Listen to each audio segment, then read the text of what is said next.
ఈరోజు మనతో mutual funds మరియు పిఎంఎస్కి సంబంధించిన ఎక్స్పర్ట్ చక్రధర్ గారు మన స్టూడియోలో ఉన్నారు. సో మ్యూచువల్ ఫండ్స్ అండ్ పిఎంఎస్కి సంబంధించిన సందేహాల్ని మనం సార్ని అడిగి చాలా విస్తృతంగా తెలుసుకుందాం. సార్ నమస్కారం. సార్ నమస్తే. ఒక ఇన్వెస్టర్ దగ్గర ఒక 50 lakhs ఉన్నాయి సార్. 50 lakhs ఉంటే ఆ ఇన్వెస్టర్ రియల్ ఎస్టేట్లో ఇన్వెస్ట్ చేయాలా లేకపోతే పిఎంఎస్లో ఇన్వెస్ట్ చేయాలా? చాలా మంచి క్వశ్చన్ అండి. చాలా మంది కన్ఫ్యూజ్ అవుతుంటారు. అవును సార్. ఇప్పుడు చూడండి, మన రియల్ ఎస్టేట్ అనేది కొంచెం తగ్గింది. హైదరాబాద్లో చెప్పొచ్చు, లేక ఏపీలో కావచ్చు, ఆల్ ఓవర్ ఇండియాలో కూడా ఈ మధ్య చూస్తే రియల్ ఎస్టేట్ కొంచెం డౌన్ అయింది. సో ఇట్లాంటి టైంలో జనాలందరూ కూడా ఏంటంటే ఎక్కడ ఇన్వెస్ట్మెంట్ చేయాలి, నెక్స్ట్ ఆల్టర్నేట్ ఉందా అని చూస్తున్నారు. ఇప్పుడు చూడండి, మనకి పిఎంఎస్ గతంలో చెప్పుకున్నాం చాలా బెస్ట్ ఆప్షన్ అని చెప్పి. ఇది కూడా సెబీ కంట్రోల్లో ఉంటుంది. ఎవరైతే ఏఎంసీస్ అంటారో like SBI, HDFC, ICICI, Nippon India వాళ్ళే దీన్ని కూడా హ్యాండిల్ చేస్తారు. సో అట్లాంటి మంచి ఫండ్ హౌసెస్ దగ్గర పిఎంఎస్ అవైలబిలిటీలో ఉంది. సో మనం గత 5 years నుంచి ఈ పిఎంఎస్ ని హ్యాండిల్ చేస్తున్నాము. చాలా మంది ఇన్వెస్టర్స్ కి పిఎంఎస్ సజెస్ట్ చేసాము. సో మనకి ఆల్మోస్ట్ 11 companies కి మనం డీల్ చేస్తున్నాం. సో మన దగ్గర మంచి ఎక్స్పీరియన్స్ ఉంది కాబట్టి మనకు తెలుసు ఇవాళ కొటక్ బాగుందా, ఐసిఐసిఐ బాగుందా, హెచ్డిఎఫ్సి బాగుందా, అలా మనం చూసి కస్టమర్స్ కి the best of the best service ఇస్తున్నాం. అది చూడండి, మనకి పిఎంఎస్ అనేసరికి ఎలా అవుతుందంటే కాంపౌండింగ్ ఇంట్రెస్ట్ వస్తుంది. మనకి వేరే మన రియల్ ఎస్టేట్ లో కాంపౌండింగ్ ఇంట్రెస్ట్ అనేది రాదు. చూస్తే ఎలా ఉంటుందంటే ఒక 5 years హోల్డ్ చేసినా కూడా మనం అనుకున్న రిటర్న్ రాకపోవచ్చు రియల్ ఎస్టేట్ లో. కానీ ఇక్కడ ఏంటంటే మనకి ఇయర్లీ కాంపౌండింగ్ సిఏజిఆర్ అనేది ఉంటుంది.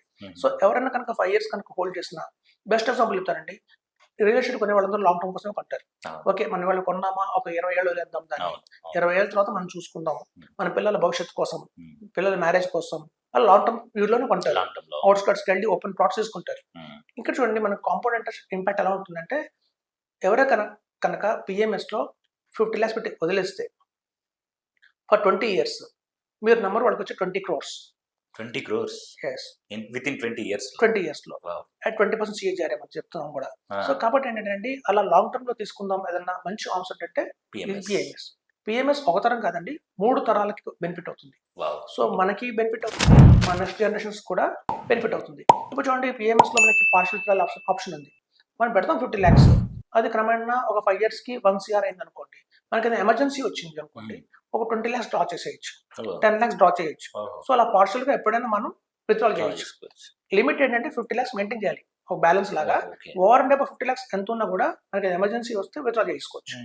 కానీ మనకి ఆప్షన్ రియల్ ఎస్టేట్ లో లేదు. రియల్ ఎస్టేట్ ఉండదు, మనకి లోన్స్ రావు. వీటి మీద ఓపెన్ అవుట్స్కట్స్ లో కొంటాం ల్యాండ్. ఈవెన్ మనం ఎకరం ల్యాండ్ కొన్నా, ఆ ఎకరంలో మనం ఒక 1/4 acre అమ్మలేము. అమ్మితే మొత్తం ఎకరం అమ్మాలి. వాళ్ళు మళ్ళీ దానికి ఏజెంట్ని పట్టుకోవాలి, బ్రోకర్ని పట్టుకోవాలి, వాళ్ళు ఛార్జెస్ ఇవ్వాలి, బార్గెనింగ్ చేస్తారు. ఇందులో ఏంటంటే అలా కాదండి, మనకు కనిపిస్తుంది, మనం యాప్ ఇస్తాము. సో మన యాప్లో, మన పోర్టల్స్లో దాని వాల్యూ ఈ రోజు ఎలా ఉందని చూసుకోవచ్చు, ఏ రోజు వరకు చూసుకోవచ్చు. చూసుకున్న తర్వాత ఆ పిఎంఎస్ వాల్యూలో 70,000 ఉంటే, 70 లక్షలు ఉంటే ఒక 5 lakhs డ్రా చేసుకోవచ్చు. సూపర్. అలా టాప్అప్ కూడా చేయొచ్చండి. మన రియల్ ఎస్టేట్ లో ఆ ల్యాండ్ కొంచెం బాగుంది, భూమి ఉందని మేము ఎక్స్ట్రాగా ఇంకో 10% యాడ్ చేద్దాం, యాడ్ చేయలేదు.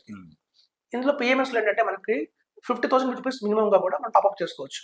సో దాన్ని ఒక రిటర్న్స్ బాగున్నాయి, చాలా కంఫర్టబుల్ గా ఉందనుకోండి, మనం 2 lakhs, 5 lakhs, 50,000 ఎప్పుడైనా సరే యాడ్ చేసుకోవచ్చు.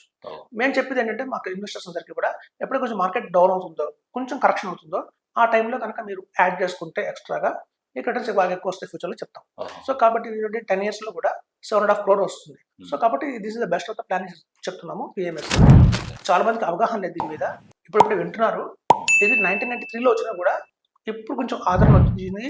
ఆల్ ఓవర్ ఇండియాలో కూడా సెకండ్ బెస్ట్ ఇన్వెస్ట్మెంట్ ప్లాన్ ఏదన్నా ఉంది అంటే మనకు పిఎంఎస్ చెప్పచ్చు. Okay sir, thank you sir.